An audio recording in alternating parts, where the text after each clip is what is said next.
5 Weeks in a Balloon, or Journeys and Discoveries in Africa, by 3 Englishmen, by Jules Verne. Translated by William Lackland. Chapter 28. An Evening of Delight. Joe's Culinary Performance. A Dissertation on Raw Meat. The Narratives of James Bruce. Camping Out. Joe's Dreams. The barometer begins to fall. The barometer rises again. Preparations for departure. The Tempest.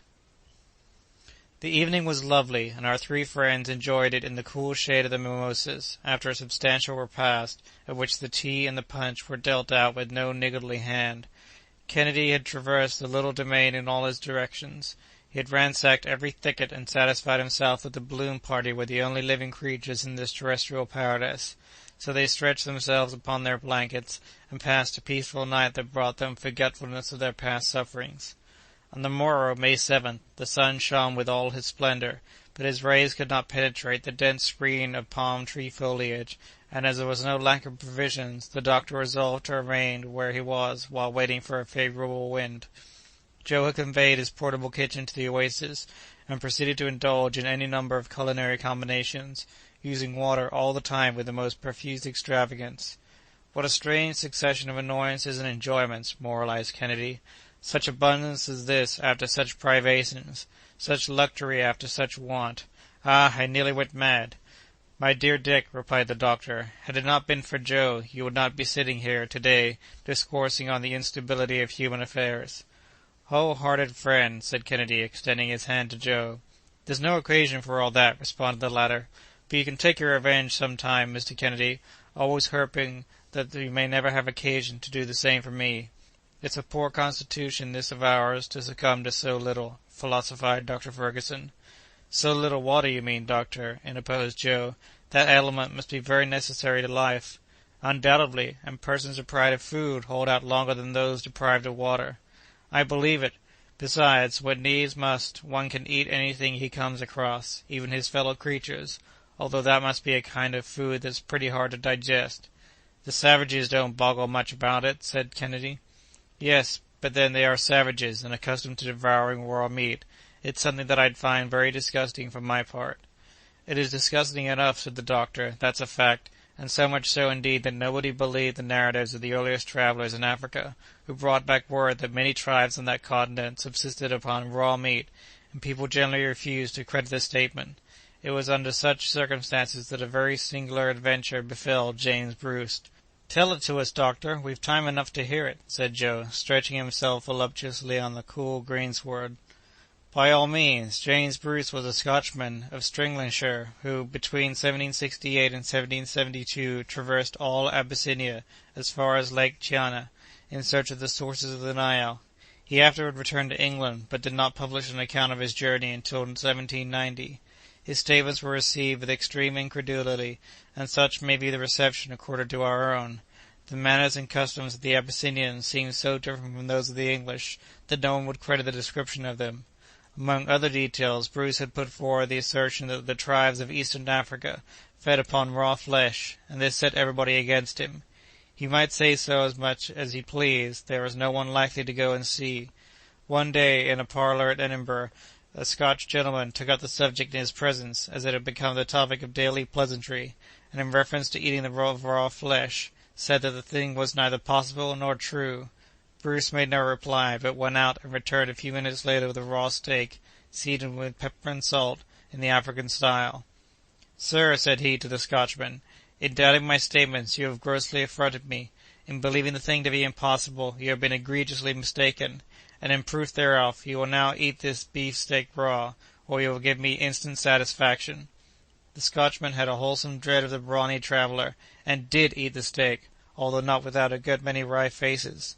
Thereupon, with the utmost coolness, James Bruce added, Even admitting, sir, that the thing were untrue, you will at least no longer maintain that it is impossible. Well put in, said Joe, and if the Scotchman found it lie heavy on his stomach, he got no more than he deserved. If on our return to England they dare to doubt what we say about our travels, well, Joe, what would you do? Well, I'll make the doubters swallow the pieces of the balloon, without either salt or pepper. All burst out laughing at Joe's queer notions, and thus the day slipped by in pleasant chat. With returning strength, hope had revived, and with hope came the courage to do and to dare. The past was obliterated in the presence of the future with providential rapidity. Joe would have been willing to remain forever in his enchanting asylum. It was the realm he had pictured in his dreams. He felt himself at home. His master had to give him exact location, and it was with the gravest air imaginable that he wrote down on his tablets 15 degrees 43 minutes east longitude and 8 degrees 32 minutes north latitude. Kennedy had but one regret, to wit, that he could not hunt in that miniature forest, because, according to his ideas, there was a slight deficiency of ferocious wild beasts in it. "But, my dear Dick," said the doctor, "haven't you rather a short memory? How about the lion and the lioness?"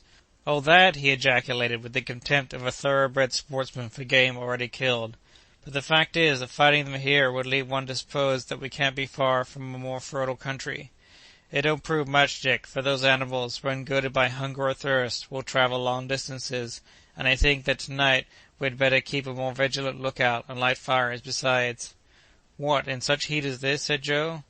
"Well, if it's necessary, we'll have to do it, but I do think it a real pity to burn this pretty grove that has been such a comfort to us." "Oh, above all things, we must take the utmost care not to set it on fire," replied the doctor, "so that others in the same strait as ourselves may some day find shelter here in the middle of the desert." "I'll be very careful indeed, doctor, but do you think that this oasis is known?" "Undoubtedly. It is a halting place of the caravans that frequent the centre of Africa, and a visit from one of them might be anything but pleasant to you, Joe." "Why, are there any more of those rascally Nyam-Nyams around here?" "Certainly. That is the general name of all the neighboring tribes, and under the same climates the same races are likely to have similar manners and customs." "Pah!" said Joe. "But after all, it's natural enough. If savages had the ways of gentlemen, where would be the difference? By George, these fine fellows wouldn't have to be coaxed along to eat the Scotchman's raw steak, nor the Scotchman either, into the bargain." With this very sensible observation, Joe began to get ready his firewood for the night, making just as little of it as possible.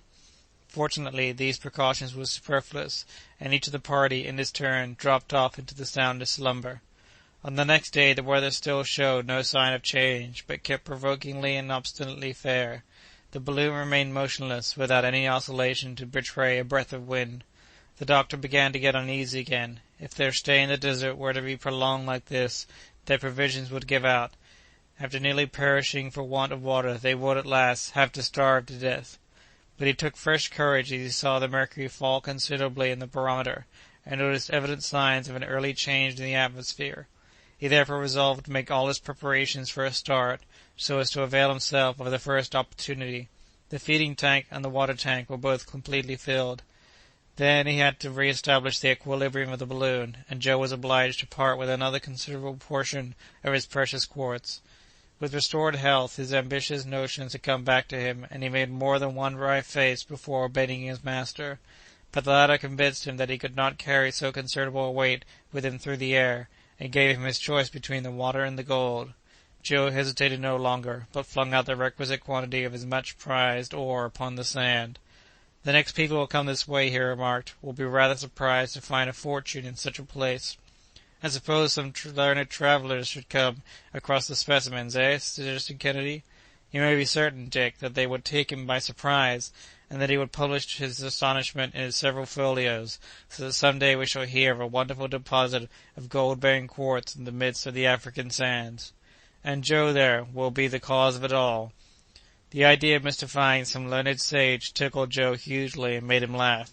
During the rest of the day the doctor vainly kept on the watch for a change of weather. The temperature rose, and had it not been for the shade of the oasis, would have been insupportable. The thermometer marked 149 degrees in the sun, and a veritable rain of fire filled the air. This was the most intense heat that they had yet noted.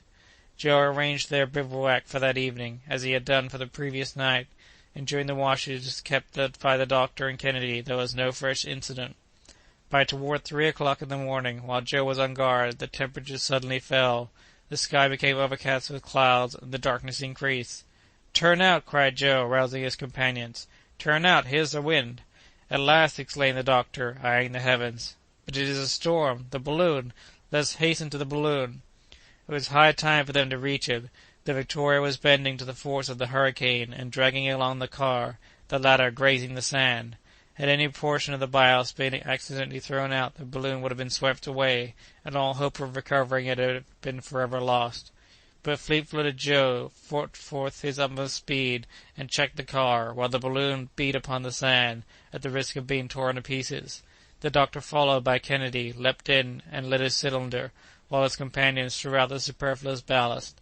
The travellers took one last look at the trees of the oasis, bowing to the force of the hurricane, and soon, catching the wind at 200 feet above the ground, disappeared in the gloom. End of Chapter 28 of 5 Weeks in a Balloon. Recorded by Alex E. Telander, Davis, California. www.alexetelander.com